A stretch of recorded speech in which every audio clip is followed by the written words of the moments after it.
Good morning and welcome to Bitcoin and Beyond. I am Melanie Carstens and I have a very special guest with me today, Nick. How are you today?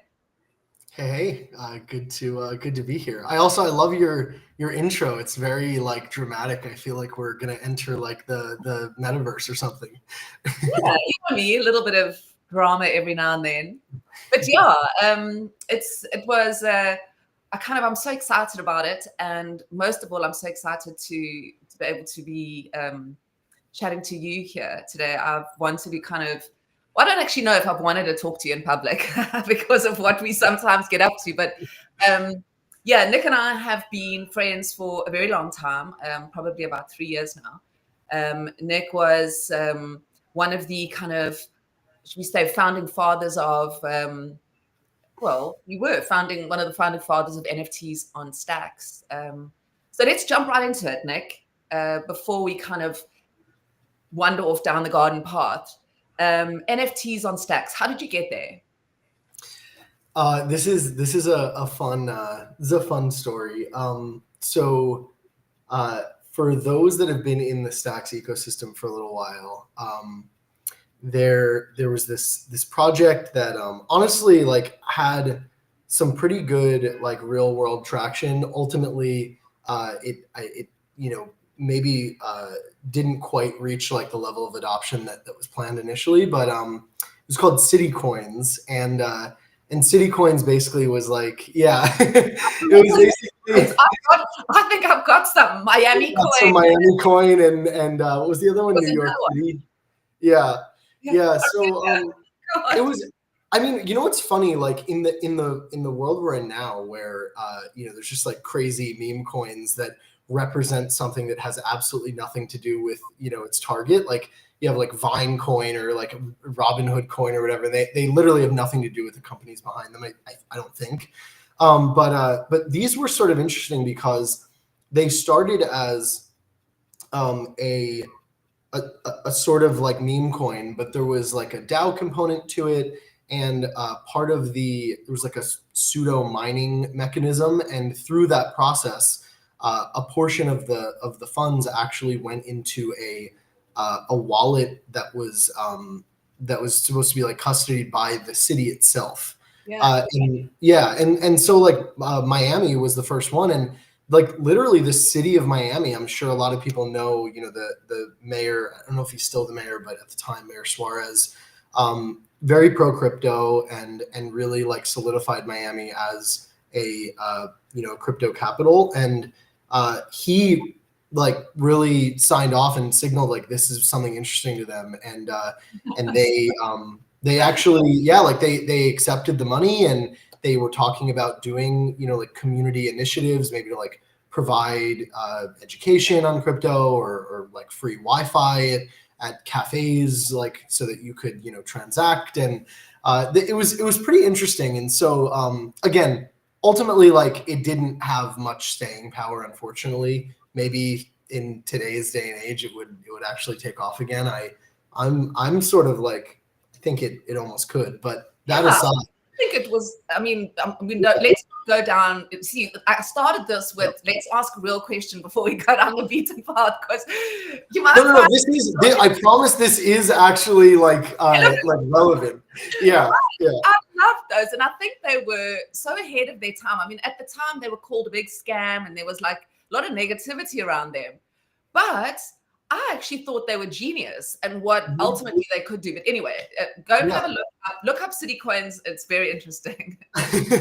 Yeah, I mean, that's not investment advice because they're kind of wrecked at this point. But yeah, I mean, I think in a way they are an early iteration, just meme coins in general, and they weren't that early, but you have these memes, in this case the meme of what it means to be a city, maybe a crypto-centric city, and you're vying for attention. And the idea was that if you launched more and more cities throughout the world, these cities could vie for the attention and interest and investment, and maybe some people actually residency, moving there, for being a pro crypto city. And so like I just found that to be a compelling idea, and it was happening on Stacks. And so this is, that in itself is a little bit funny, but the funnier part was I had been following Bored Elon Musk on Twitter. I'm sure some of you know. I think he maybe shortened his name to just Bored now, but at the time he was sort of like just this meme account that was posting, funny like shower thoughts that you could imagine Elon Musk posting, and some of them were a bit funny. And he's always been in gaming. I think he comes from like the Web2 gaming industry. And so a lot of what he was doing was around gaming, but he also did a couple of posts on city coins and was like sort of sharing the info on how they worked and what they were aiming toward. And on occasion I would DM with him back and forth. He's a super nice guy. And I said, these city coins seem interesting. What's the deal? And he's like, yeah, it's on Stacks. And when you hear about a new ecosystem, you're always like, oh, what wallet do I use? Do I trust this with money?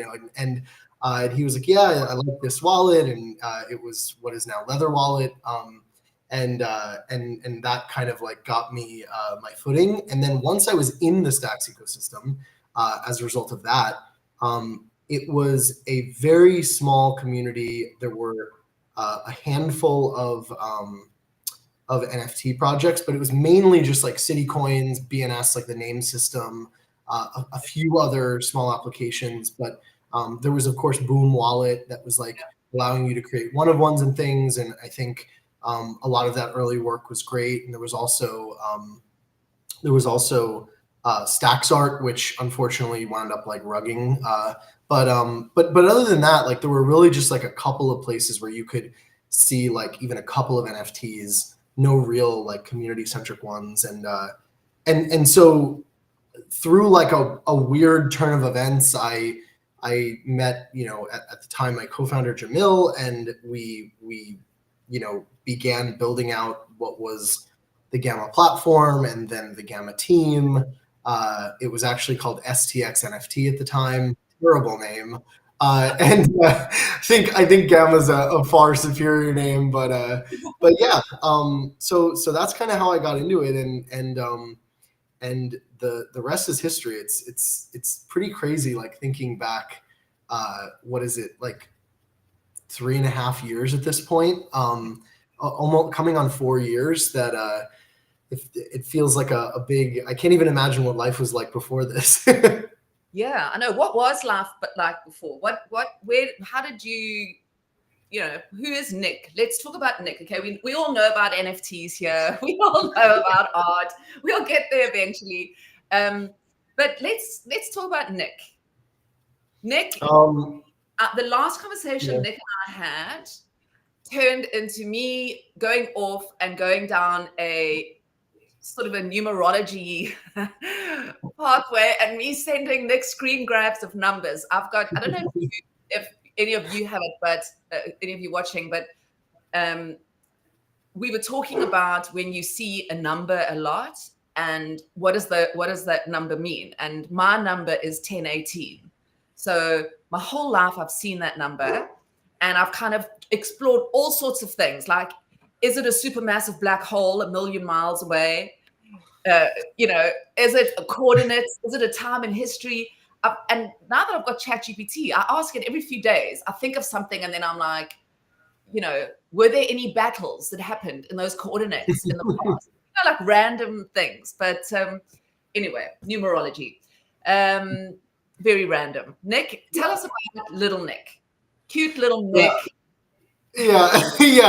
I don't know if I have anything revolutionary to share there, but I think like the numerology point is like a funny one, because like I'm actually not even that into numerology. Like I certainly don't know that much about it, but I think like probably what does relate back to little Nick is like I've always been pretty like creative and into just open-minded about things, very curious, very like willing to to give some stock to something while I learn about it. And so like, who knows, maybe a year from now I'll be like, oh yeah, that numerology crap was like complete crap.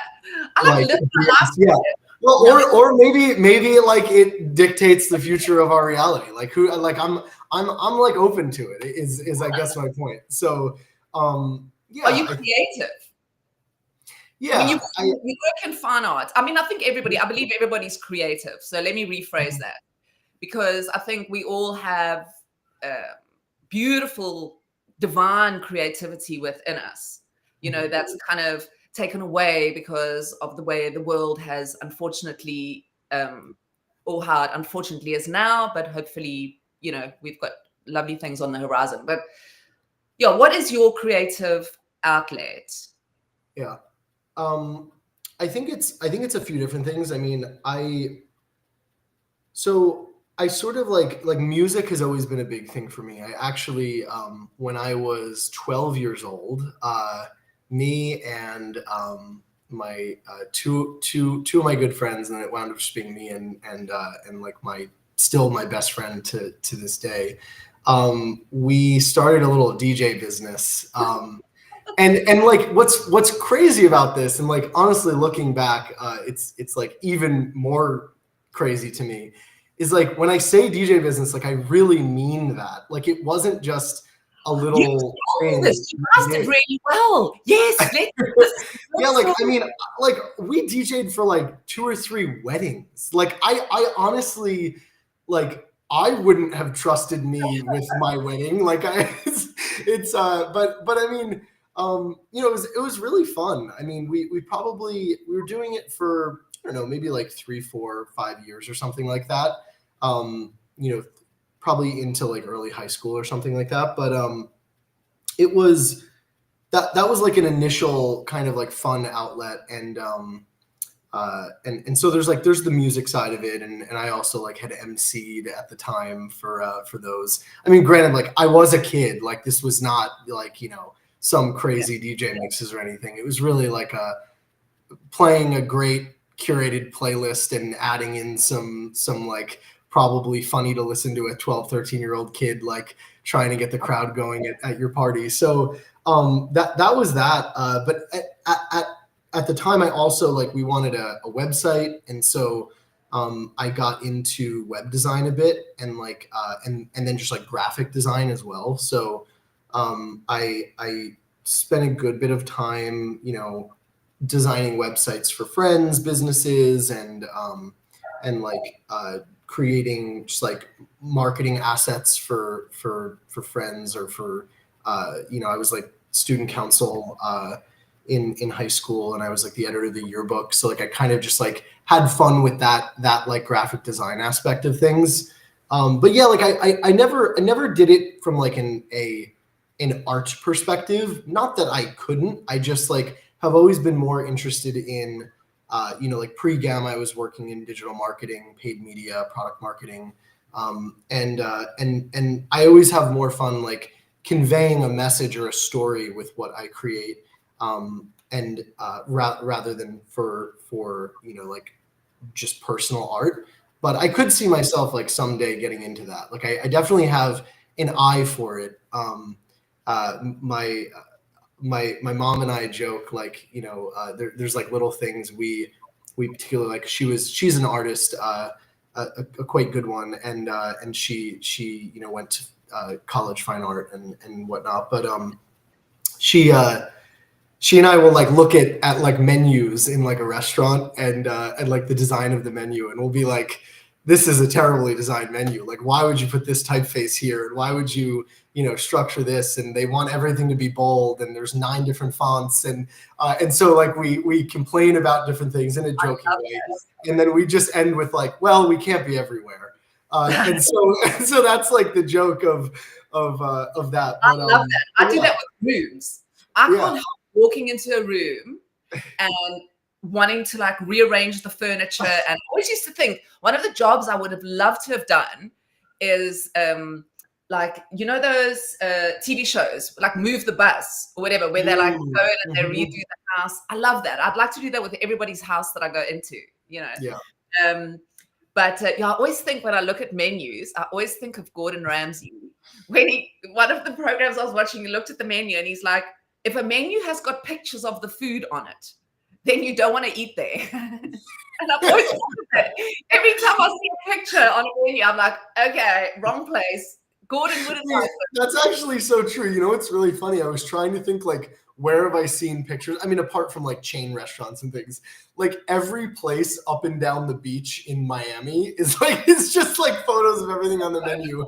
And I've never had like an exceptional meal that was less than like $900 in South Beach. Like everything is like 80,000% mandatory tip. And anyway, yeah, photos on menu is bad.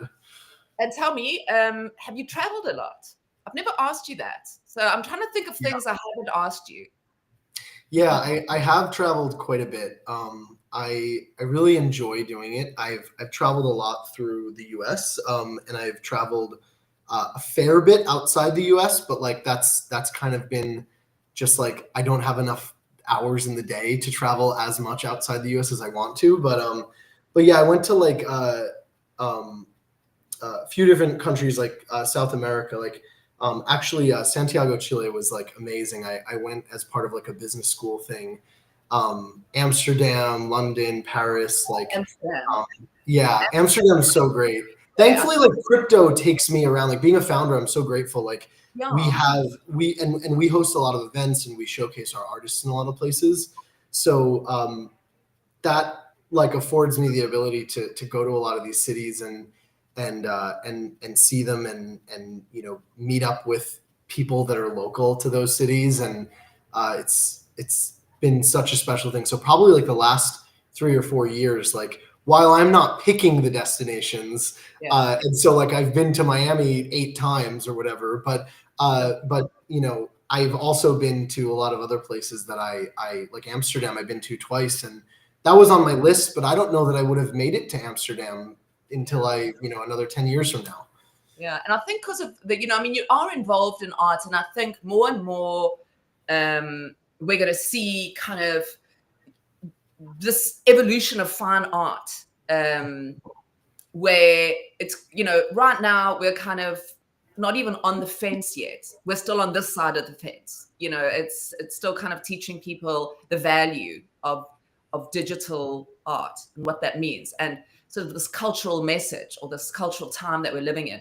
But I think what's so beautiful is, going back specifically in Europe, I've traveled a lot in Europe, and the art, it's such an assault that this art heritage that you kind of, so different to kind of anything else really, it moved on so dramatically, art. But yeah, that's why I asked you, because I wondered if you had, with your kind of interest in art and the fact that you're working in art, do you have interest to go and see all these, like the Sistine Chapel or?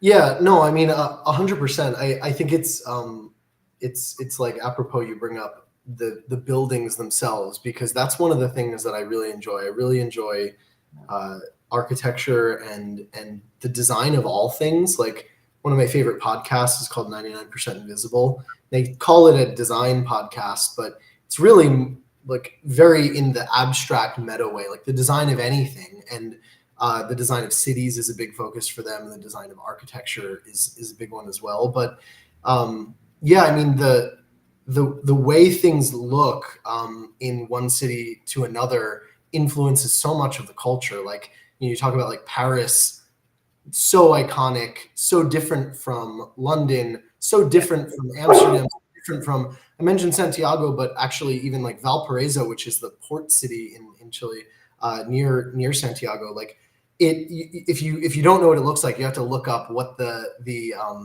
homes look like in Valparaiso. It's this sea of color of these houses down the mountain as it's getting closer and closer to the water.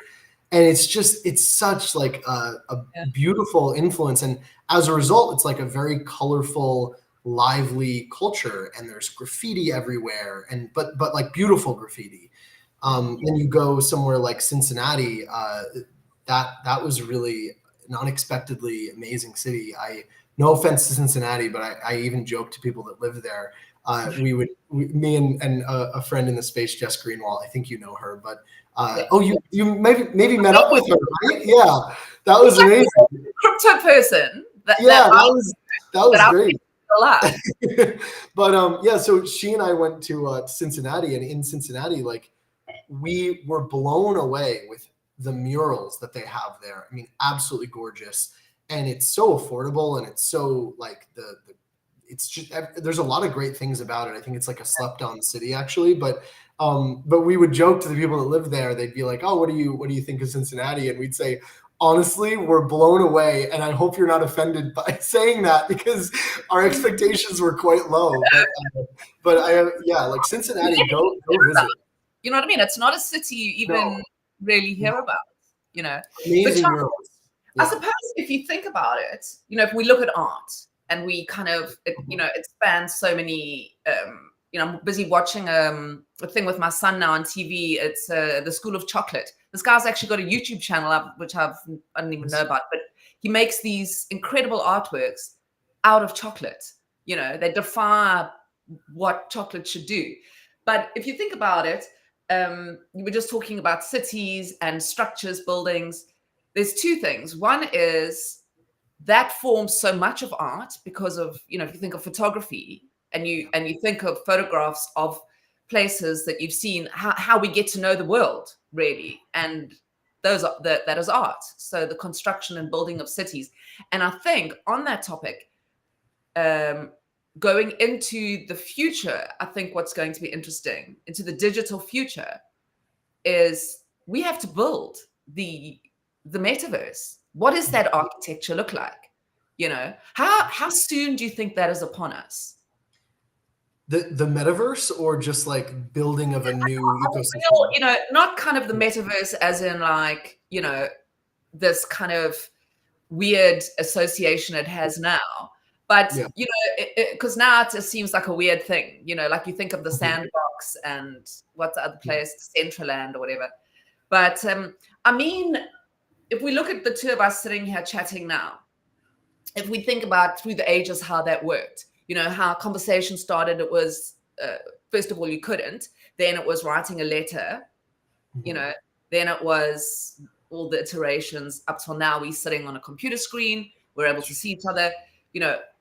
It's coming that you and I mean, if you look at, my son does it with the Oculus, they're in the same room. Do you think it's soon that's going to, and that's the architecture I'm bet, like FAR, if you know FAR from absolutely. One of those, so he speaks about it.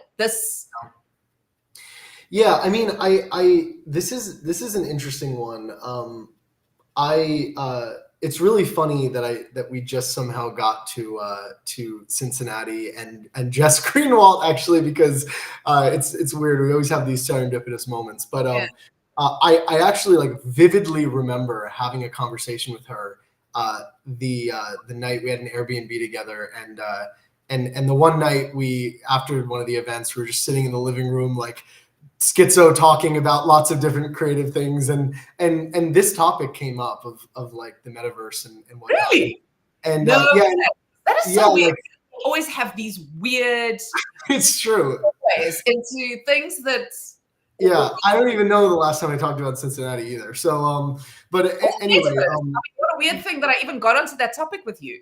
But like we were sitting in the Airbnb, and the joke was that the Airbnb like looked beautiful online. It was booked by someone else, and then we got there and there were like all these problems with it, and like none of the light switches worked, and so it was a bit funny because we were talking about the metaverse, and we're like, we'll be excited for the metaverse when we could like be in this shitty room where like the lights don't work, and but it feels like we're somewhere else, like not that I'm like some cartoon dude, like but that it actually feels I don't want to say indistinguishable from reality, like I'm not talking like Matrix level, but at least to the point where it feels like believable that you're like somewhere experiencing something new. Like you almost have that feeling when you're on like a roller coaster or something. Like it's almost like an out of body experience. If it's that kind of thing where at least there's like some visceral feeling of like togetherness that you can experience that is at least tricks your brain into thinking that you're there. I think that's it. Now, I don't know if that was like your exact question, but I guess that was my like happy spin on like, I don't think it's anytime soon, but yeah. See, in the way I look, I mean, have you ever played in an Oculus? Been in a... Yeah. I did it. My son says to me, okay, here, I want to try his Oculus, his brand new Oculus that basically he will defend with his life. And I put it on, and it's like some weird game where you've got to like jump from these stands, but you can't see, there's no ground, you know, so if you fall off, you just like fall into the abyss. Well, obviously I fell off. So in real life, I couldn't, my legs, I didn't use my legs. So my top was going like this, and I just fell, face planted the ground. Because I was, you know, hectic. No, it is believable in that way. Like it does trick you in that way. Yes. And if you go into, there's a part in the, like I think one of the first things he, you know, when I put it on, I was like in like this very tranquil setting. It was like there were mountains and obviously it's not 100% believable because I mean the graphics are still dodgy and whatever. But I definitely for a minute had this like, you know, that like shift where it's like, hang on a minute, this might be closer than we think. And you know, you and I are sitting this way and talking is not, that's the next iteration of it, isn't it? I buy that. I mean, you know, I'll probably get made fun of for this, and I'll admit I'm a little bit of a fanboy, but I got a Vision Pro. I use it here and there. I don't use it that often, I'll admit. I find it particularly useful if I'm like in a really tight space traveling, like to use the like work environment, like the virtual display, so it feels like I actually have my monitor set up. So I think like it has potential there. Say it again. I don't know what it is. This is Apple's VR headset. And you can make a workspace. Yeah, and it's probably, I think, the standout feature. Like, I don't think that's what people think to use it for, but at least in my opinion, you have your laptop in front of you. You're in a tight ass hotel room. And you know, you have like this tiny little desk to work from. It's not even a real desk. And it feels like you have this space around you where you can think and breathe, and there's sunlight, and you have this giant monitor in front of you. And then over here you have your music playing, and over here you have, you know, your notes, and it's pretty good. Now, I will say though, like it's not as good as actually having those things around you yet, because you have this thing on your head. But I bring it up to say, I'd say that use, yeah, I know it does feel a bit silly, but like that use case, and then also just like the immersive video is like magical. I mean, like it's that very much gives you the feeling that you just described, where you actually feel like you're there, because the resolution is like close to the resolution of your eyes. It's not quite there, but it's not far. And so I think it's like a 4K screen in each eye. So it's quite like high res. And they have some like short films they've done, and they have this woman that like tightrope walks across like this canyon at like Yellowstone or something like that. And she falls off the rope at one point. And I actually felt like my stomach drop. Because it felt really believable, and you can actually look around. It's like 180 degrees, so you need to be sitting, but you can like look left, right, up, and down. Like, so I'm obviously optimistic about the future. Like I got that, and I do use it. You know, probably like once every couple of weeks. Unfortunately, that's all I use it right now because the use cases are limited. But it is promising. I'm just remembering the reason I brought this up was to say one of the things that's really cool about that, but it just needs to be built a bit further out, is like you can have a FaceTime or Zoom call with somebody, and they're like in front of you somewhat believably. It still feels like you're looking at a computer screen, but at least they're a lot bigger, and it's kind of just like their bust. So I don't know. Yeah. See, we're close enough. Now, the reason I asked you all about this is because what fascinates me, and now it's sort of a big circle round back to art on Bitcoin or art on Stacks, is what does that look like? You know, you're in this space now, you and I are sitting together. Now, we've got to have, I suppose I could invite you around to mine, or you could invite me around to yours. I don't know how that would work. It might take like 20 hours to get there, but you know. I mean, in the metaverse, I could just hop over. And I see, got it. And the chairs behind you. No, what I mean is there's going to need to be like a communal built space that we go into, right? Because you can't just have like that, my bust. You'll need like a body. I mean, for it to be where I think the goal is for it to be. Right. So one of the thoughts I always think about is what is going to be on the walls of those shared spaces. And that's where I always think that the art we're busy buying is ultimately that's going to be one of the things that it serves, where you are the CEO of a company and you want a boardroom that you can have your meetings in or whatever. Yeah. And you've got like very expensive art on the wall. Do you think that's like totally whack? I buy it. No, I buy that.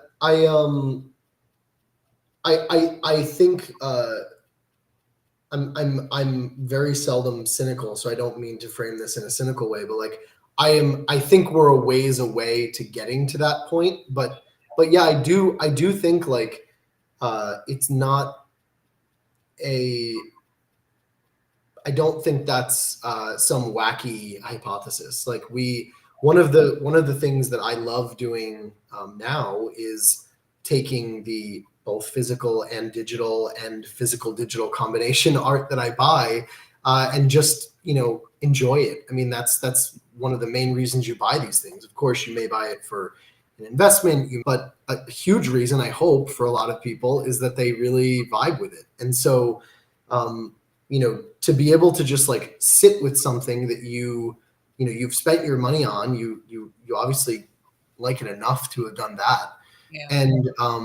And you know, like I have a Samsung Frame TV, for example, and I put some of the artwork that I buy on there because like I want to be able to see it physically on the space that I'm in, on the walls, even though it's digital. And it's a fun conversation piece too when people come over, like, well, yeah, I own that thing that you're looking at right there.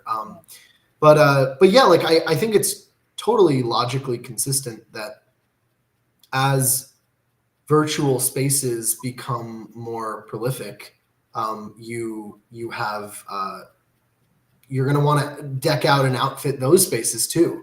And there's like a social signaling aspect to it. There's of course like just a beautifying the area that you're in aspect to it. I mean, and there's also probably a piece of it of like the world that we're in now contains beautiful objects and beautiful things and art.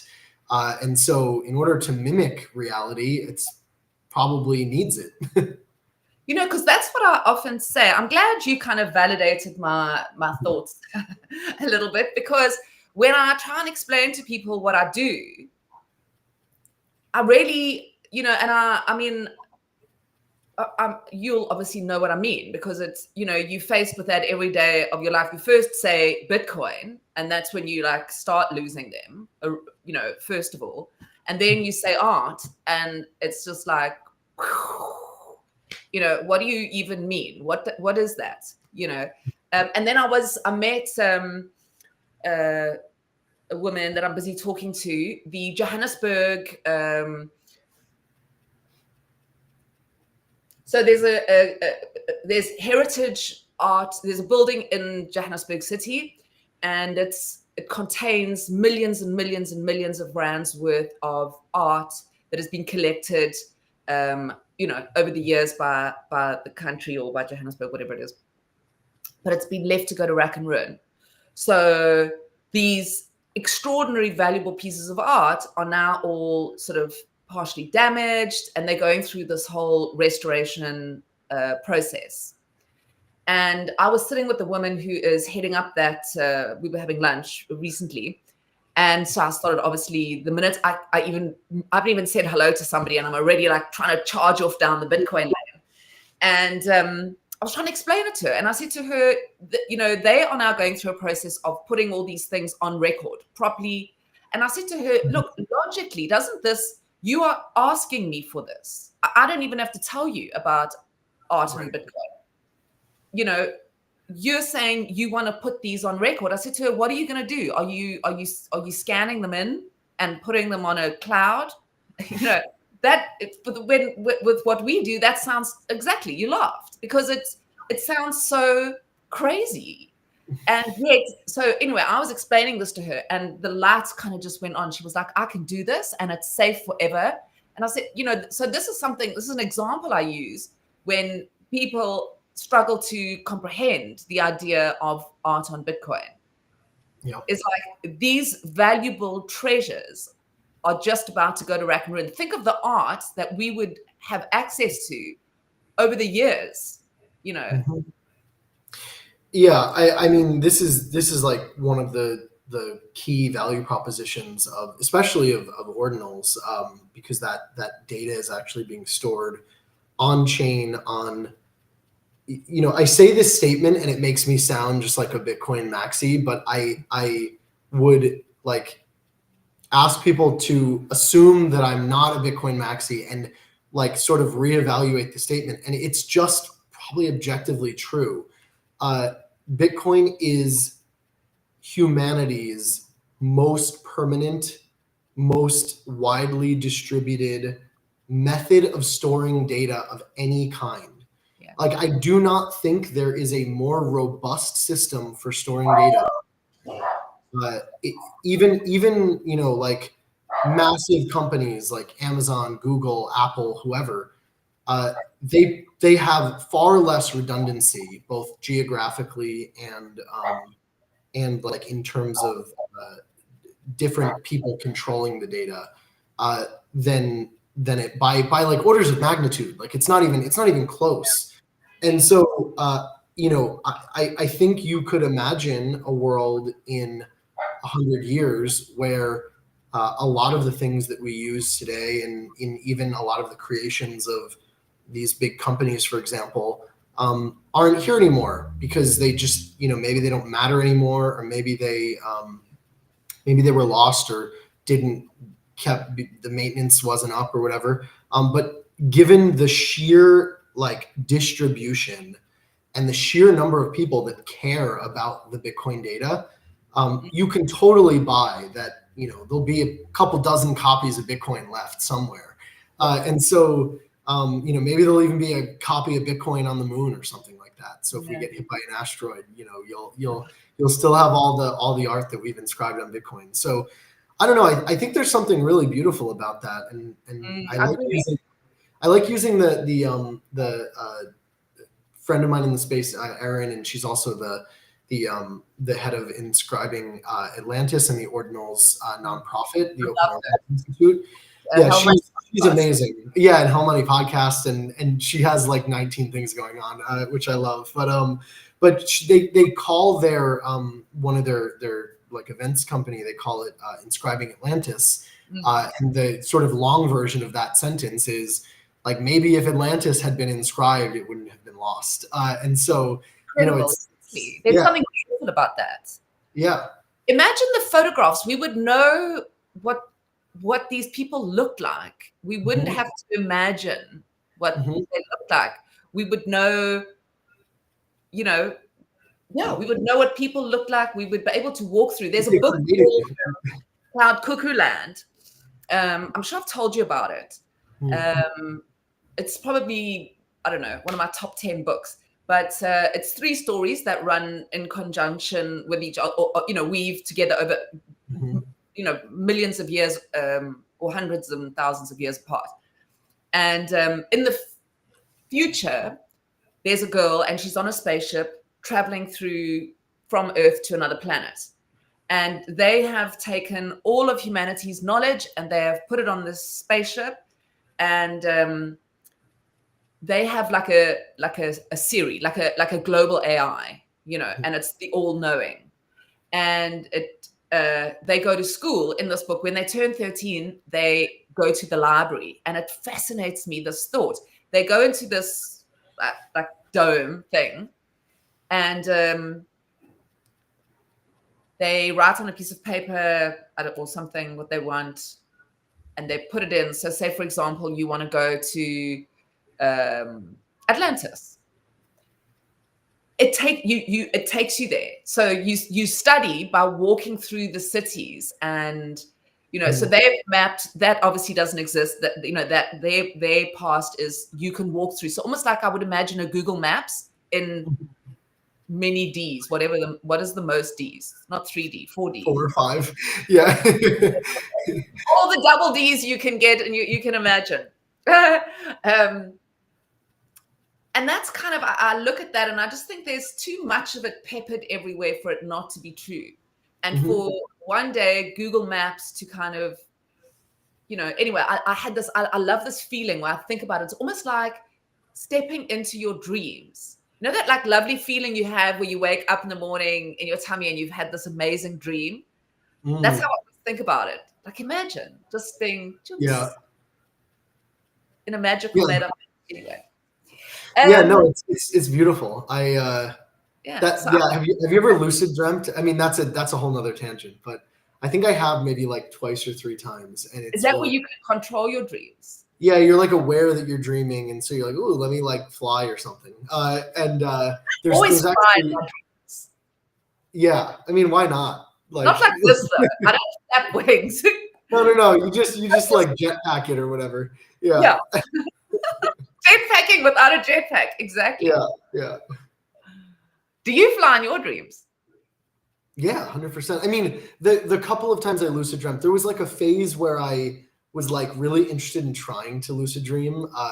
And there was actually a Kickstarter project called I think it was like Lumi or something, that was like a lucid dreaming sleep mask. So it was a sleep mask that had little LEDs in it that had like a pattern of lights. And the idea was that if you knew while you were awake that like a pattern of lights means like in your vision or something, I don't even know. I didn't buy it, but like if you knew that, then that could trigger you during REM to be like, oh wow, like I'm actually asleep right now. And you could lucid dream and you could, like go do whatever you wanted. It's a little spooky too though, because there are people who like do that and then they get like sleep paralysis or like night terrors and things. And like really, there was a guy I used to watch on YouTube that did it, and he had to stop doing it because he's like, it's kind of like messes up your reality too much. But anyway, this is to your point, like we get on these crazy tangents, so maybe we can leave it there for now. But I would love it. I must say I would love it. Yeah.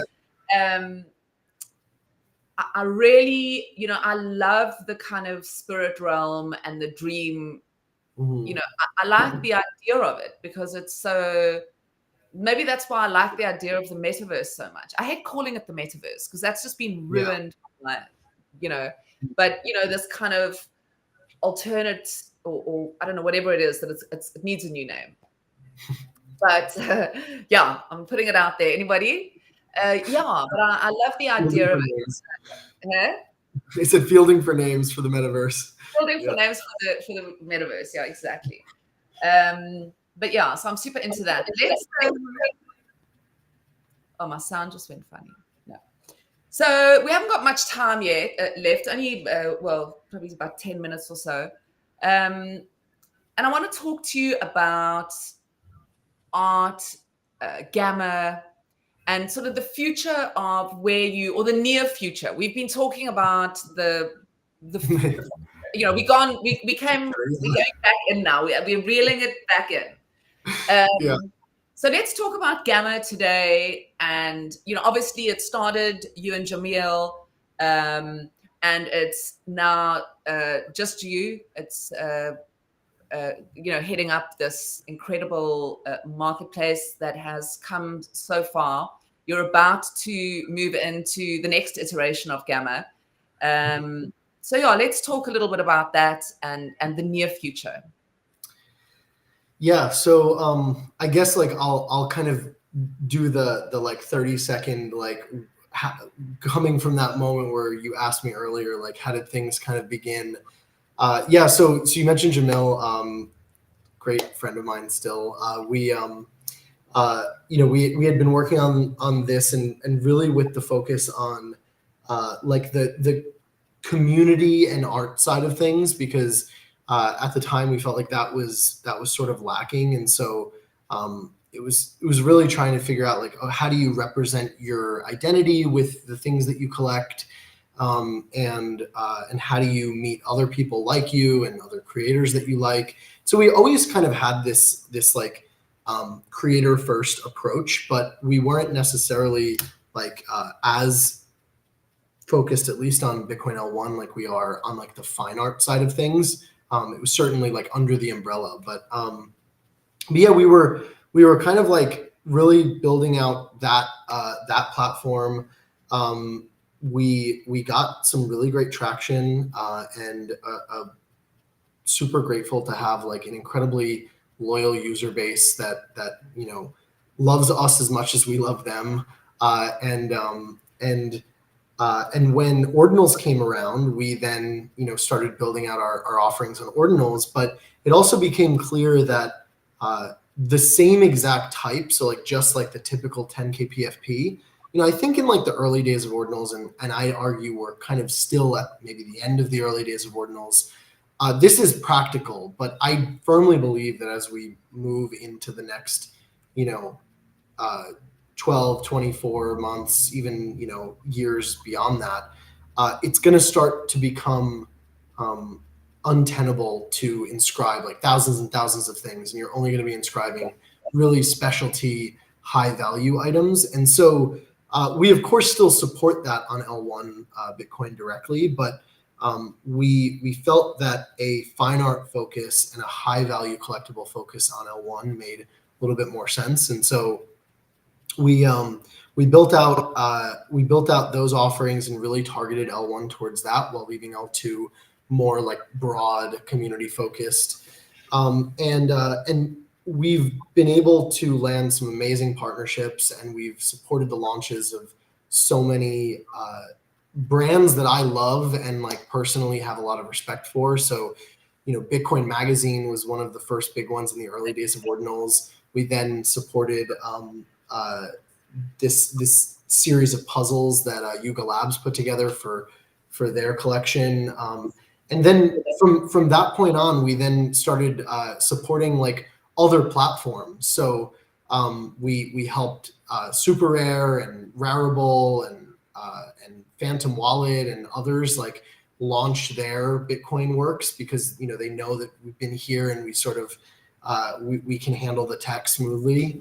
And it's really an honor to be able to support these things, because these are companies who totally have the resources to build it on their own if they wanted to, but they in a lot of cases, like they were even contemplating. They're like, we could probably do it on our own, but we like respect what you guys have built, and we think that people trust you for what you've done, and so like we want to work with you because it shows that we actually care about the space, and we're not just here to extract or something. And I'm like, again, I'm honored that that was the approach. So yeah, I mean, that happened, and also just to close the loop, like Jamil decided he was deferring his grad studies at Stanford for like the first few years of Gamma's life, and Gamma got to a point where we were pretty stable, and so he was like running out of time to like undefer his studies, and he's like, I think I need to like bring that to completion, and so he went to finish his studies at Stanford, and he's been doing really great. I actually just caught up with him like a couple weeks ago about some fun new things that we're planning on doing at Gamma.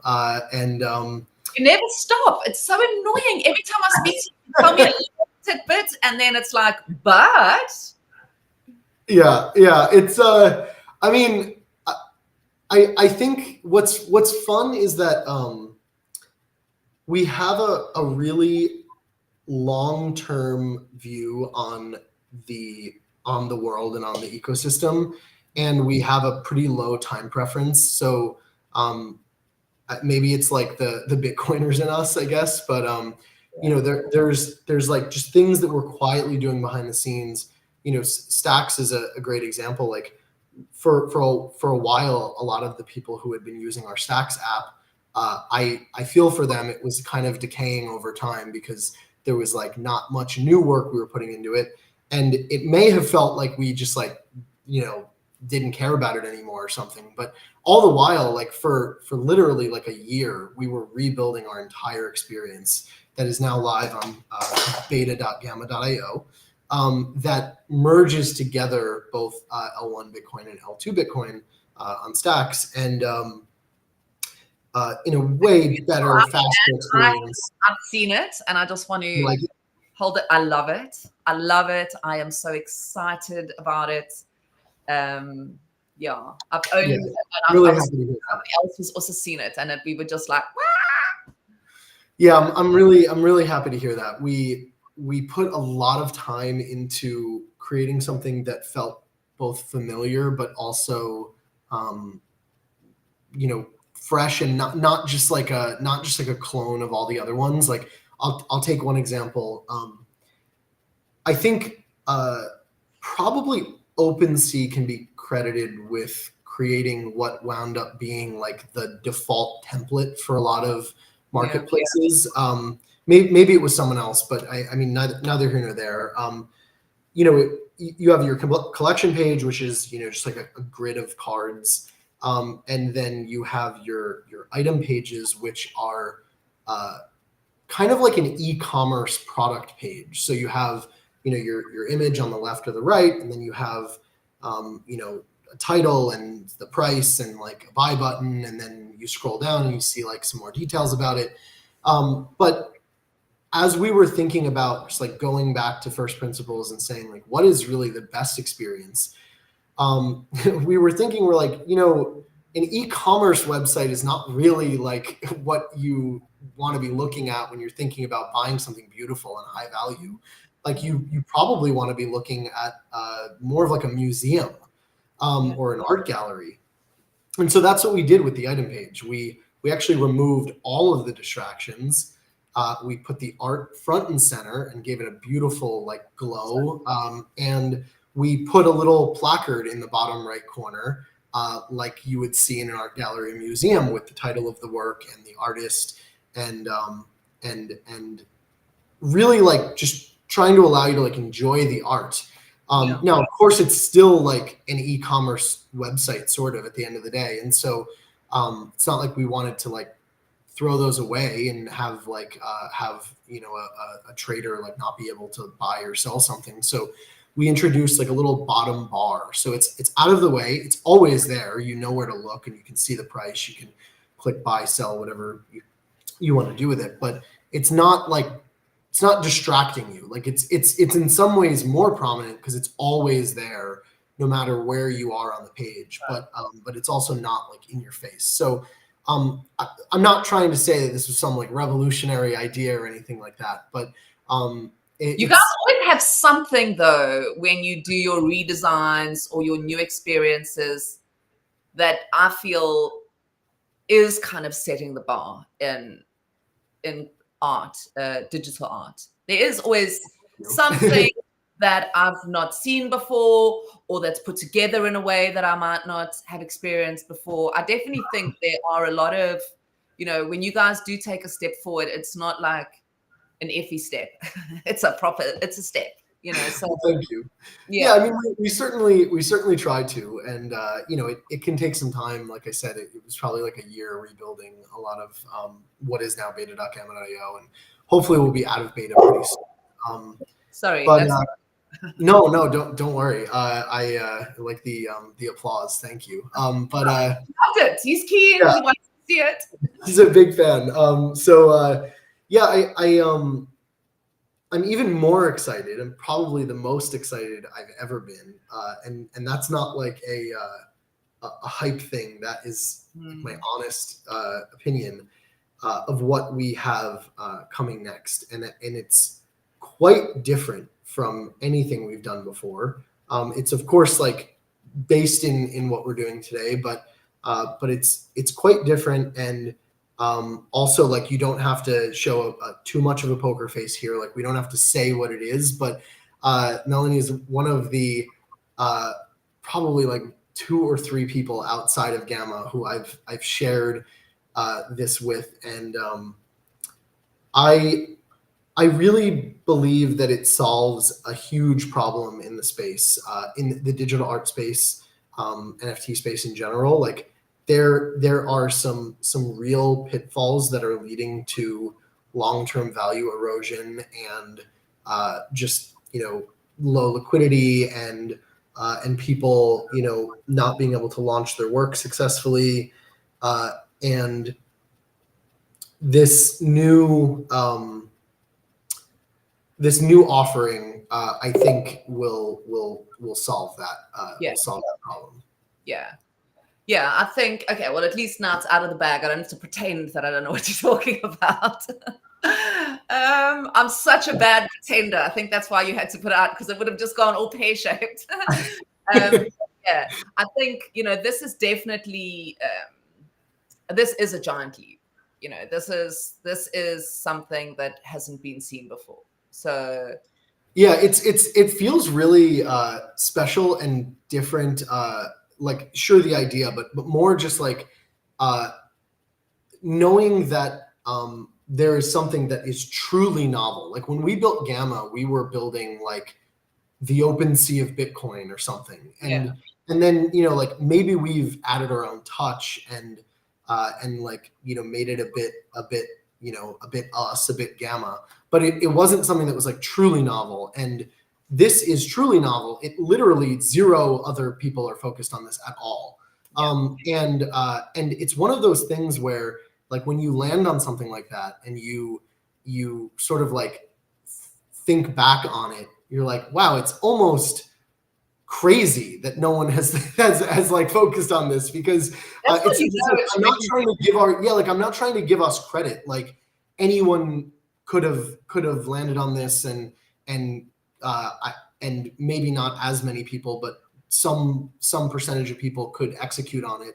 But no one else is right now that I'm aware of. And it's like as you said, you realize like you have something special when that's true. Like it almost now at this point, I feel almost foolish that we've like let this go untapped for so long. But that's the thing. I often do it when I write like a concept. I'm constantly thinking of like concepts of new things that people haven't thought of. That's like when I can get that, then I'm like, yes. But often I'll write something and I'll be feeling like, oh my God, this is it. You are killing it. You are like, you are the futurist of all futurists. And then I read it off. Like, that seems so dumb. Like, why was I thinking, especially like just before I go to sleep, like I'll write. Jot it down real quick. I wake up in the morning, and I'm like, it's a Seinfeld episode where he like takes notes at night and then he reads it in the morning. He's like, I don't understand the joke. This is me. But at the same time, very often when that happens, and I do read it, and I have that feeling of like, oh no, this is too stupid to publish. Like people will just be like, oh, so obvious. And then you read it to somebody and they're like, oh my God, wow. So it's kind of like that feeling. It's like when it feels so obvious that you think to yourself like, ooh, is this so ahead of its time? Do you know what I'm saying? It's like, I do know what you're saying, and like at risk of sounding like conceited or something, I promise I'm not saying like, well, this is just so good that I don't even feel that way, but like interestingly, and I think what makes me feel extra like grateful is that I've never gotten that feeling of. I've actually tried to get that feeling. Like we've really stress tested. I don't want to say that it's just an idea, because I have this thing that hangs behind me in my office that says ideas are worth nothing. Like execution is the hard part. So I'm not just saying the idea, but like as we've been executing on it for the last couple of months now, I've really been like, are we wasting our time with this? Like, let's make sure we're not like totally missing something. And so, talk to people like yourselves that we trust, and if anything, it has only strengthened the idea that this is like a game changer for. You have to go when yeah. When other people then go back to you, like that's what I'm saying. You read, you do it, and then you're like you were saying, you almost feel guilty, like why haven't we done this or what? And then other people go back at you and they do exactly that. They reinforce the fact that, hang on a minute, this is now a game changer. Yeah. This is something special. So we're kind of like teasing at this point. So I guess I can at least say, like, so that it's not just like complete nonsense. There's some of it that I think won't make sense without seeing the full picture. So I don't want to say too much more than this, but I think we've identified that a lot of problems that happen in the space can stem from getting the launch wrong, and that's a pretty abstract like statement that I just made, but getting the launch wrong just messes up so many aspects of things, and it actually creates a pretty bad culture as well. And we think that if you get the launch right and get all the things leading up to the launch right, like it can really be a game changer. And so that's what we're really doing, is like we've always been focused more than anything, like sure, marketplace, but like that's really just like a utility that we offer. We've always, focused our whole, even our business model, like it's, people can see it if they go on our site, is focused around the launch. But that's why I say even we get things wrong with the launch, I think. And we won't get those things wrong anymore. It's coming in the next few months. Yeah, I think there's also such exciting things going. So my dogs are here and I'm alone at home. So there's nobody, and there's a cat in the garden, obviously. Well, there you go. Yeah.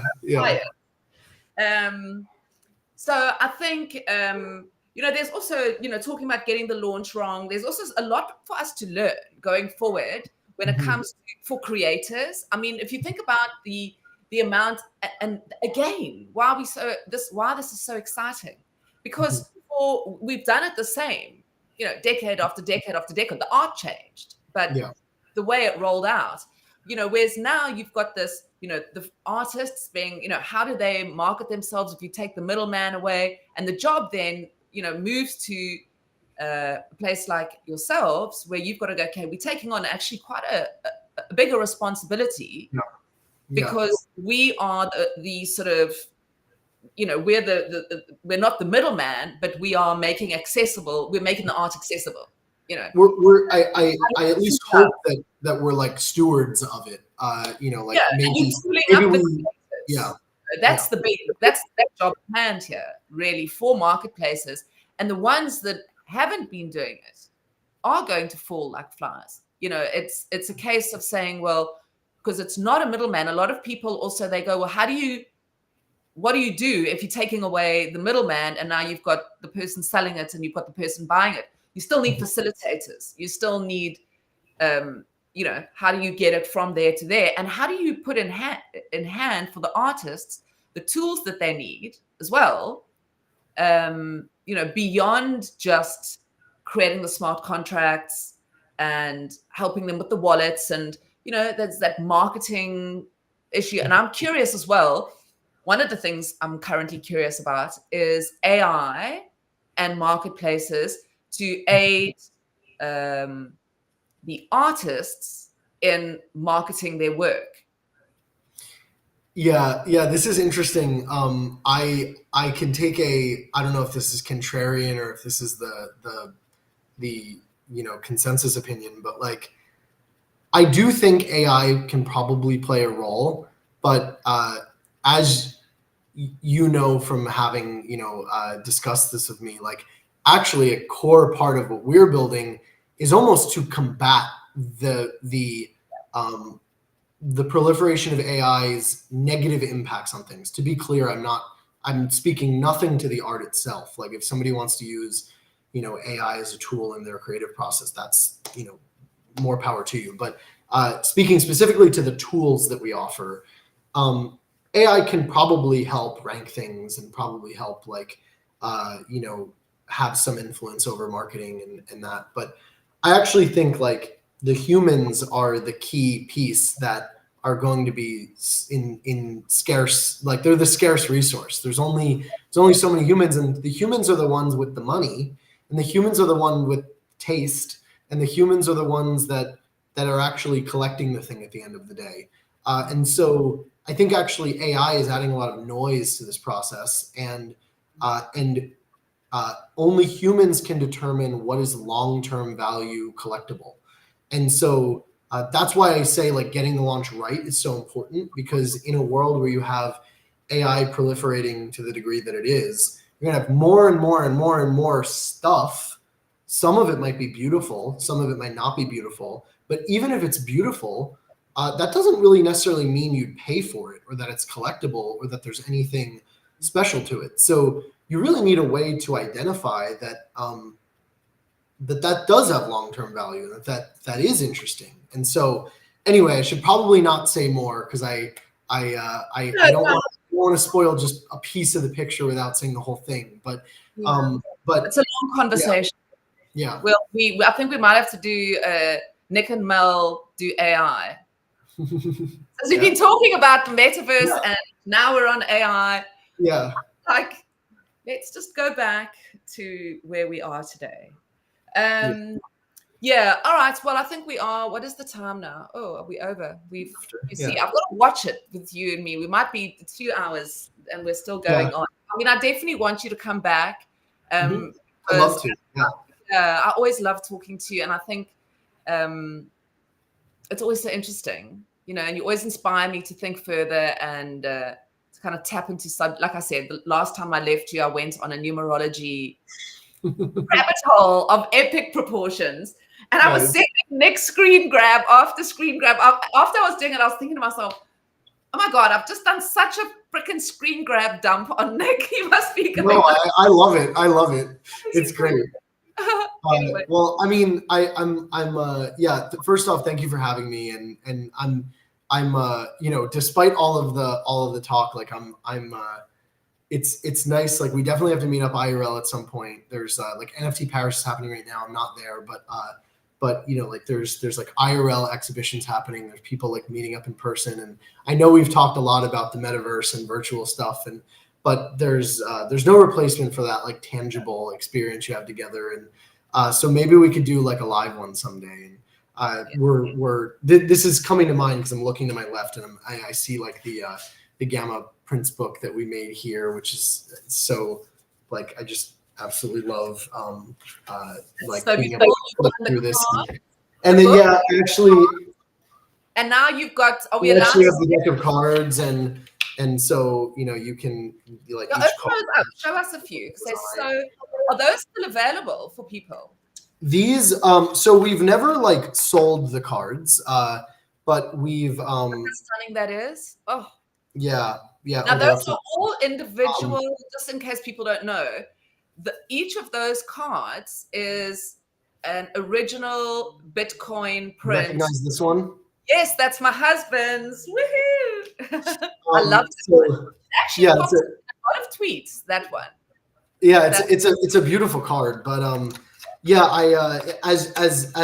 as you know, if you've chatted with him, because he's one of our partner artists, we have our next physical collectible is coming up. I didn't mean for this to be a shill for for our physical items, especially because we don't sell them. But we did sell the Prince book. But yeah. Oh, the deck. Real quick to answer your question, the decks of cards. So we got a good number of them, knowing that it would be like really special and people would want them, and so we gave them away at Nashville last year. The idea behind the deck was actually just inspired by this deck of cards that I got and collected called the Ultimate Deck. Beautiful deck. You should look it up if you don't know. Every card is unique. And I absolutely loved it. And I owned a couple of those. And so I was like, it would be really cool. Like we have this artist network. Like how freaking cool would it be if we made our own like Ultimate Deck? And so it's called the deck. And it was made purely because it was inspired by this Ultimate Deck, not for any other reason. And now Bitcoin Conference is in Vegas. So we gave out the cards in Nashville, and then at Nashville, they announced that that they'd be going to Vegas. And so it's pretty perfect that we have a lot more decks that we had ordered. We won't produce them again. Like once they're gone, they're gone. But we produced some extras, and it's very apropos. Like we were going to save them for like a couple of years from now, but I figured like it's too perfect to not give away poker cards in Vegas. So because if it wasn't clear, like those are a playable deck of poker cards. It's not just like a. We should have a gamma poker night in Vegas. We could. Well, we have some fun things cooking. It may be bigger than just friends around a table, but yeah, it's us and a number of others. I don't want to take exclusive credit for this, but yeah, so we'll be giving away decks of cards at Inscribing Vegas, which is a series of events that we do with Inscribing Atlantis and Aaron that I mentioned, and Nolcha shows Arthur there. The three of us, me, Aaron, and Arthur, we're like me and you are. We're problematic together in the best way. So yeah, we should be giving the decks away if you want those. But yeah, this next physical collectible that we're doing. I am like almost more excited about it than the deck, because the deck was a special thing because I had the comp for it and I wanted to make something that was like even better. And I think we achieved at least making it as good. And the next object, I don't want to reveal what it is, but we like something that's tangible, obviously, and we like something that's like at least a little bit useful. So maybe the Gamma Prince book, it's a coffee table book. It might not be as quote unquote useful as like the deck of cards, but the deck of cards is both a beautiful thing that you can collect and it's something that you can play. And this next thing is a bit similar. It is a beautiful thing of art, and it can be browsed like art. There will be close to 100 artists represented in it. So it's our biggest project yet. And we announced it privately to Gamma Partner artists like 48 hours ago, and already like 40% of the spots we have available are like reserved. And it's actually something you have to like pick a specific set. If that probably doesn't reveal anything, but so yeah, already like within a couple of days we have close to half of them allocated. But when it comes to completion, each individual artwork will make sense on its own. Each set from an artist will make sense, and the entire body of work will make sense together. Wow. And it will be both beautiful and useful. So I'm really pleased, and I have to give total credit to Carol, who is my ops lead. I would die without her at Gamma, and she also is an artist herself, a partner artist herself. She does fineart.work, and she's done beautiful work on Bitcoin and Stacks. And yeah, she came up with this idea, and we were riffing back and forth, and every better idea that then stemmed from the first good idea, I was like, wow, you're really on a roll. Like this is really something special. So yeah, much credit to Carol. we should call this the crypt. This one has been a very cryptic episode of. It really has. I hope it's not been like annoyingly so, because that bothers me when you like can't even grasp anything that's being talked about. No, it's just awesome stuff. It's awesome stuff about art. The whole thing about art is, anyway, it's hard to.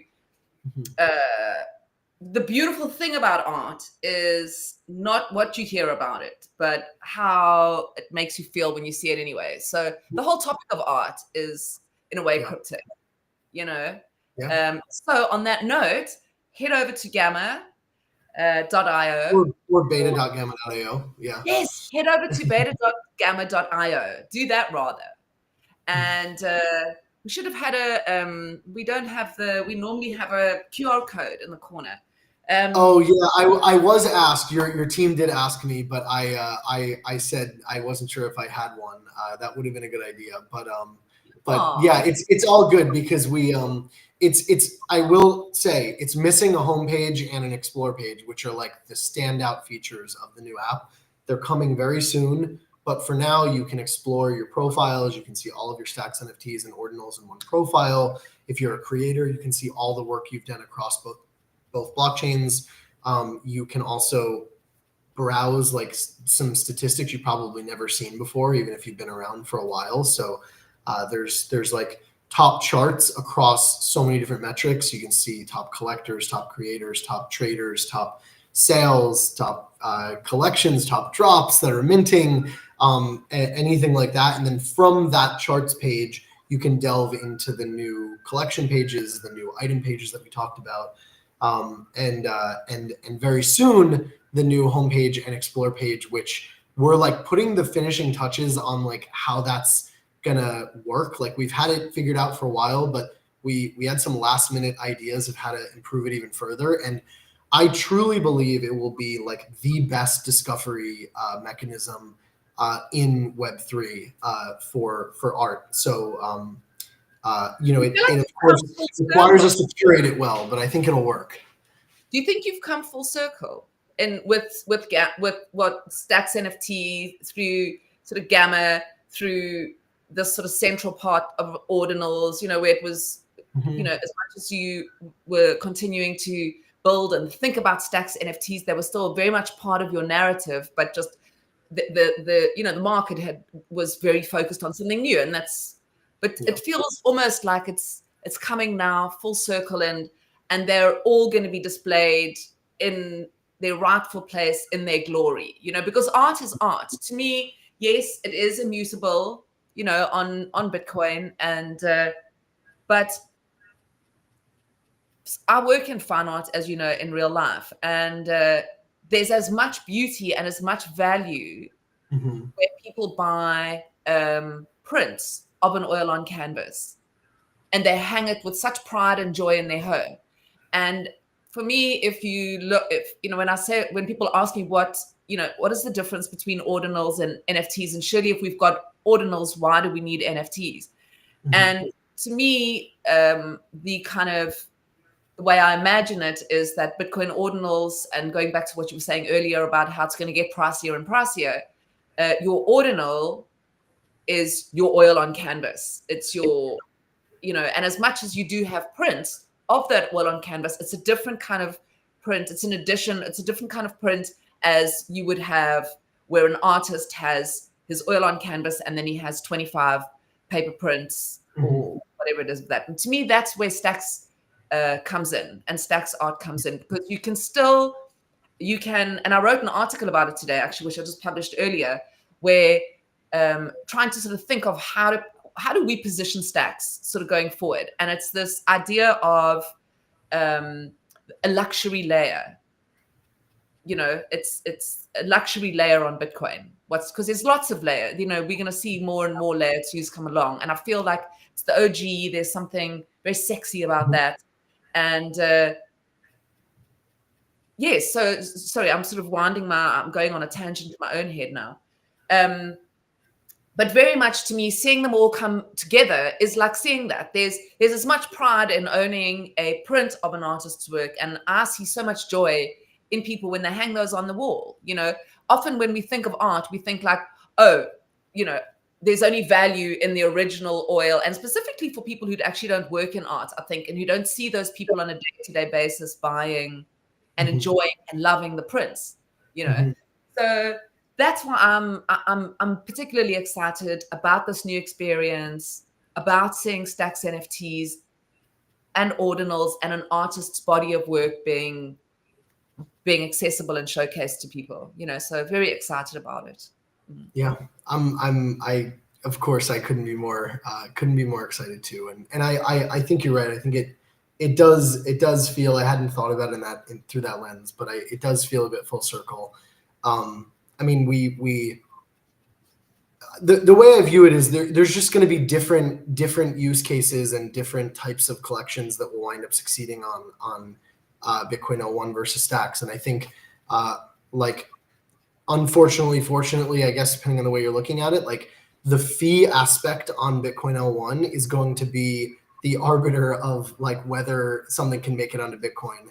And so I don't think, I sort of think of it as like Stacks is not less than, it's that Bitcoin is like this great height that is hard to achieve. Yeah. And so for everyday things that you collect and things that you love, things that you trade, things that are maybe a little bit more financialized and therefore you don't want to lose so much to fees, they make total sense on a layer like Stacks. And then you have something that you know, you either like want to live on forever, like maybe it's like a handwritten note you made, even it doesn't even have to be like art, or something that, you know, if Arno is creating a oil on canvas and he can only put that image on once, maybe he wants to inscribe that on Bitcoin because he spent, you know, 2 months painting that painting or something like that. But that doesn't mean that it's any less than that, you know, and like I'll take this example, like sitting here on this desk this is a piece of paper, like, look, it's even like bent from traveling, of a bit block by Billy Reston. I'm glad you did art. You can see I'm an art. I promise you, I'm an art. I've got it. I've got so many orders. I love them. But I think this was at like either Miami or maybe Marfa. He gave these out, and I was like, oh, that's awesome. And it's just like a nice pop of color, and I keep it on my desk, and I cherish this as much as I would cherish this bound book with a dust jacket that's like super protected, and so maybe this is your ordinal, and this is your exactly. But I love them all the same. Exactly. You know, I think as well, we've got to stop talking now. It's like half an hour. I know. Yeah. I'm sorry. Your team is probably like you know, just waiting for their DoorDash delivery. I know, and it's a school night. What is peace? Oh, LOL. Yeah. I hope you're loving it, peace. Give us a. He said LOL. He's not too pissed yet. No. Anyway. I think when I've got a boring show, it's like, guys, there's 2 minutes left. Please, can you stop now? I get like, no, we haven't had any Hollywood music going on in there. We'll have to come part 2 when this thing that we were teasing is out and about, and if you'll have me back, I'd love to. Oh, come on. You know how I love you and our conversations that go. I said to somebody the other day, I think we once did, and I don't know, this is going to probably be boring to people who don't know. It's like I had to be there, but I think we went on for like 5 hours the one day. It was like, well, because we don't catch up that often. Like this isn't like a weekly occurrence, but we won't chat for like 3 months, and then we just need to get 5 hours of catch up in. Anyway, all right, Nick. Well, it was amazing to have you here, and thank you for joining. And we'll please head over to beta.gamma.io, check out the new experience, and grab yourself a Stacks NFT or a Bitcoin Ordinal. And we'll see you next Thursday, 12 p.m. ET, right here for Bitcoin and Beyond. Thanks, Nick. Bye.